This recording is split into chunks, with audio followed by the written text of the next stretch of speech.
بسم اللہ الرحمن الرحیم۔ السلام علیکم محترم ناظرین کرام۔ صحابہ کرام بھی یہی تڑپ رکھتے تھے، بلکہ وہ تو بہت زیادہ یہ تڑپ رکھتے تھے کہ کیسے ہماری نجات ممکن ہے۔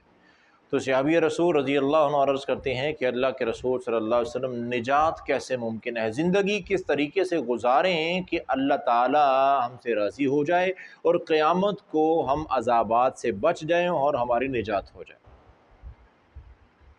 تو وہاں پر رسول اللہ صلی اللہ علیہ وسلم نے تین باتیں بیان فرمائی۔ آپ نے فرمایا کہ یہ تین عادتیں اپنا لو، تین خوبیاں اپنا لو، تم نجات پا جاؤ۔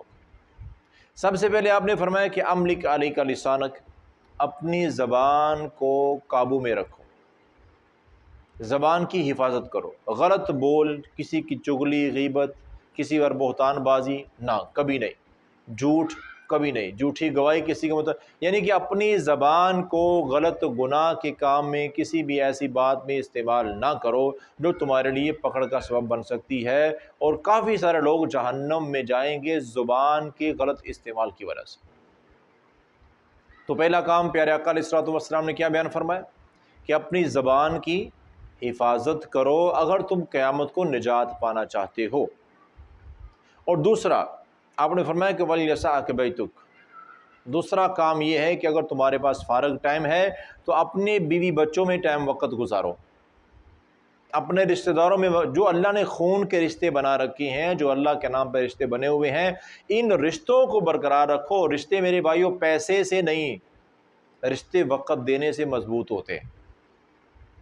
تو آپ نے کیا فرمایا کہ اگر تمہارے پاس ٹائم ہے تو فالتو بازاروں میں پھرتے رہنا، چوکو چرستے میں، فرمایا کہ اپنے گھر والوں کو ٹائم دو، اپنے گھر میں وقت گزارو۔ اور تیسری خوبی اپنا لو، فرمایا کہ وَبْكِي عَلَىٰ خَطِيئَتِكَ، جو تم سے کمیاں، کوتاہیاں، غلطیاں، خطائیں ہو گئی ہیں نا، ان پر اللہ کے حضور آنسو بہایا کرو، رو رو کے اللہ سے معافیاں مانگ لو۔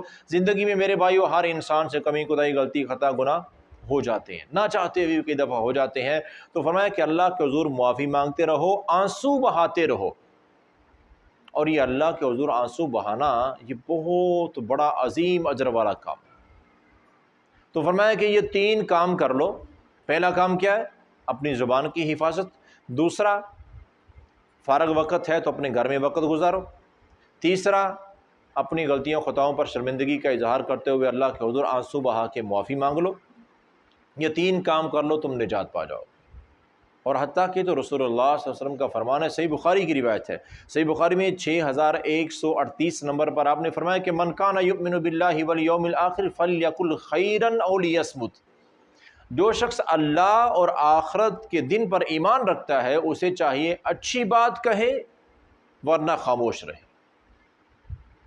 کوئی اچھی بات ہے تو بولیں، ورنہ بولنے کی ضرورت نہیں ہے۔ فالتو گھنٹہ گھنٹہ گپے مارتے رہیں گے، فالتو سیاسی بحثوں میں پڑے رہیں گے جن کا انجام کچھ بھی نہیں ہوتا ہے، انتہا کچھ بھی نہیں ہوتی ہے، کئی گھنٹے بحث چلتی ہے مرد حضرات میں اور عورتوں میں اس سے بھی زیادہ، جہاں اکٹھی ہو جائیں گی پورے رشتہ داروں کے ساری وہ غیبتیں کھنگال ماریں گی۔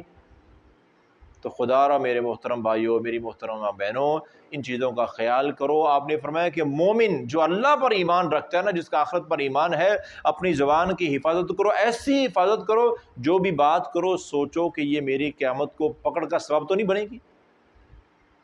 فلیقل خیرا، ہمیشہ بھلائی کی بات کرو، او لیصمت، یا پھر خاموشی اختیار کرو، اسی میں نجات ہے۔ تو اللہ سے دعا ہے اللہ تعالی ہمیں ہر اس بری بات سے محفوظ فرمائے جو قیامت کو ہماری پکڑ کا سبب بن سکتی ہے۔ تو اللہ تعالی ہمیں سنت کے مطابق زندگی بسر کرنے کی توفیق عطا فرمائے۔